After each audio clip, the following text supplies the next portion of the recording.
Assalamualaikum warahmatullahi wabarakatuh.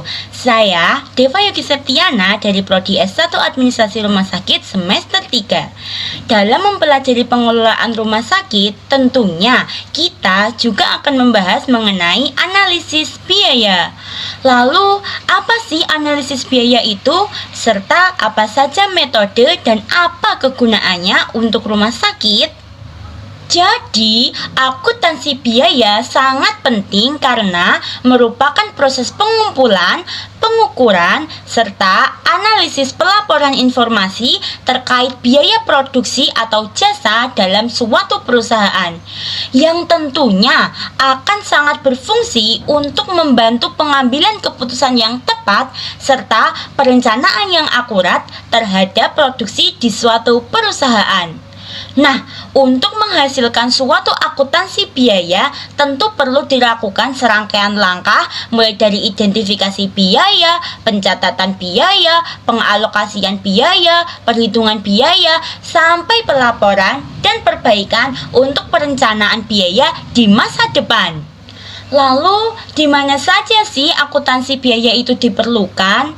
Tentunya, peran akuntansi biaya sangat penting di segala faktor perusahaan, mulai dari industri manufaktur, perusahaan jasa maupun barang, perusahaan startup, organisasi atau nirlaba, bahkan sektor publik seperti pendidikan dan juga kesehatan sangat memerlukan yang namanya akuntansi biaya. Tentunya, di setiap sektor tersebut memiliki metode untuk membuat yang namanya akuntansi biaya, mulai dari metode biaya variabel, biaya tetap, metode ABC, bahkan metode biaya standar. Nah, berikutnya ada yang namanya klasifikasi biaya, yang merupakan bagian integral dari akuntansi biaya. Klasifikasi biaya sendiri merupakan upaya untuk mengelompokkan setiap biaya yang dikeluarkan berdasarkan kriteria tertentu, seperti objek pengeluaran, fungsi dalam perusahaan, dan perilaku biaya. Hal ini sangat penting untuk memberikan informasi yang relevan bagi manajemen untuk mengambil keputusan. Lalu, apa saja ya macam-macam klasifikasi biaya tersebut? Yang pertama, klasifikasi biaya berdasarkan perilaku. Yang kedua, klasifikasi biaya berdasarkan fungsi.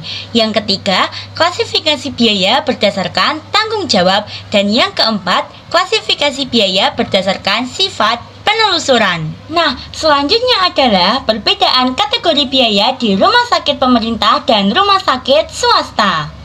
Yang pertama, ada perbedaan pada penetapan tarif.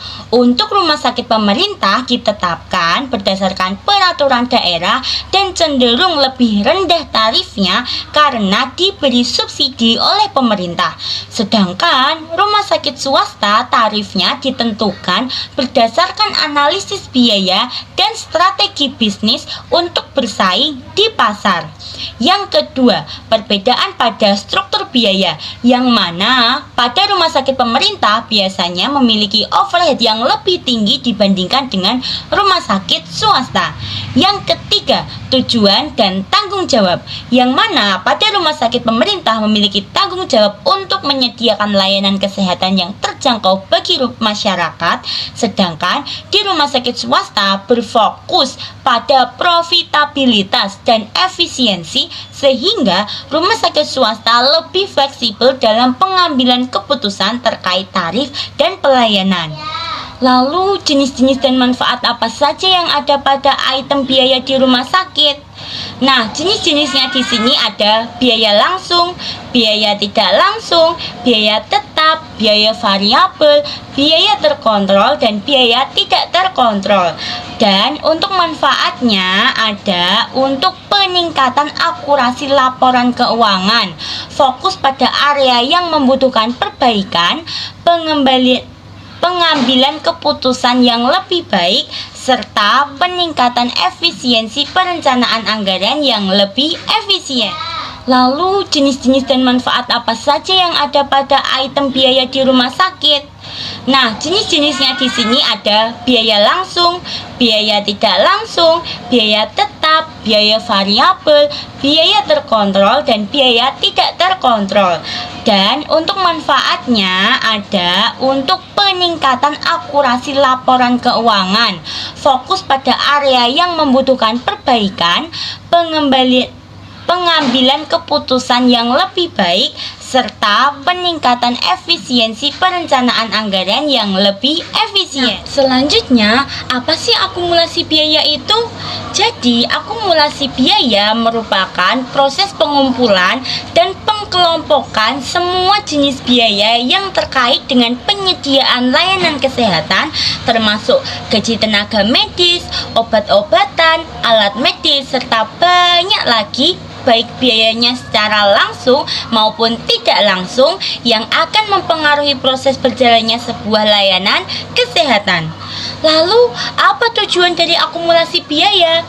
Akumulasi biaya sendiri bertujuan untuk menetapkan tarif, perencanaan anggaran, pengambilan keputusan, dan evaluasi kinerja.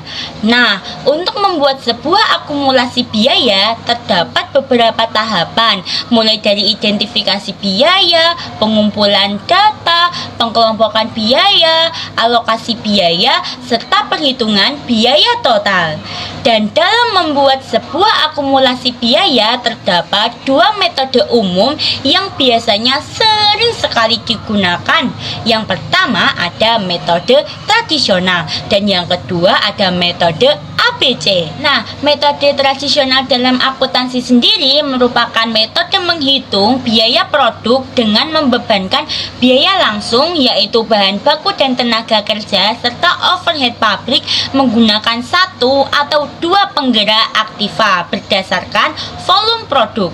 Metode ini cenderung mudah diaplikasikan, namun memiliki kekurangan, yaitu terkadang terdapat distorsi biaya atau tidak akuratnya perhitungan yang seringkali malah akan mengakibatkan aktivitas non-produktif. Sebaliknya, metode Activities Based Costing atau ABC lebih canggih, yaitu dengan cara mengalokasikan biaya berdasarkan aktivitas yang sebenarnya terjadi. Hal ini memungkinkan alokasi overhead yang lebih akurat. ABC menggunakan lebih banyak cost drivers dibandingkan metode tradisional, sehingga memberikan informasi biaya yang lebih relevan untuk pengambilan keputusan manajerial. Nah, itu tadi pembahasan mengenai pelajaran akuntansi biaya yang didapatkan di tengah semester 3 S1 Administrasi Rumah Sakit. Saya akhiri, wassalamualaikum warahmatullahi wabarakatuh.